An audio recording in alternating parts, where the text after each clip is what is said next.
Prince Harry's attempt to deliver a heartfelt speech at the closing ceremony of the 2025 Invictus Games in Vancouver was overshadowed by a wave of boos and heckling from the crowd.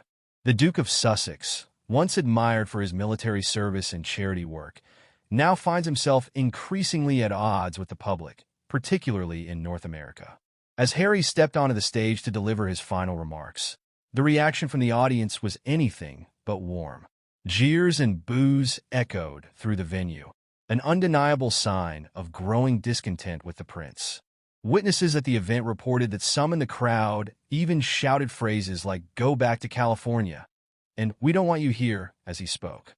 Others accused him of using the Invictus Games, a competition he founded in 2014 for wounded veterans, as a means to push his personal brand rather than truly champion the athletes.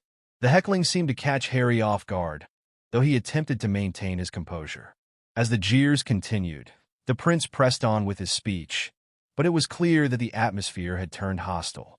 Unlike in previous years, where his involvement in the games was met with enthusiasm, this time he found himself the subject of public disdain.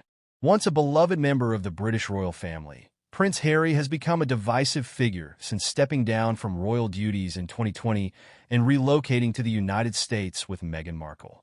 His repeated criticisms of the royal family, tell-all interviews, and lucrative deals with Netflix and Spotify have led many to view him as a man who prioritizes personal gain over duty and service. While the Invictus Games were initially seen as his most successful and respectable initiative, critics now argue that even this noble cause has been tainted by his personal controversies. His absence from key royal events, including the passing of his grandmother, Queen Elizabeth II, and the coronation of his father, King Charles III, has only fueled the perception that he has turned his back on his family and heritage. Canada, once considered a safe haven for Harry and Meghan after their royal exit, is showing signs of cooling towards the prince. While the couple briefly lived on Vancouver Island before settling in California, their popularity has plummeted over time. The same country that once welcomed them with open arms now appears to have grown weary of their ongoing media drama and victimhood narratives. During his speech in Vancouver, some attendees voiced their frustration with Harry's perceived hypocrisy. One veteran in attendance reportedly told a journalist, "The Invictus Games are about the warriors, not about his personal grievances." Others criticized the fact that Meghan Markle was once again absent, reigniting speculation about the couple's strained relationship and Meghan's waning interest in Harry's projects. Following the embarrassing scene at the closing ceremony, royal commentators were quick to weigh in on the incident. Many saw it as a reflection of Harry's dwindling reputation, not just in Britain but globally.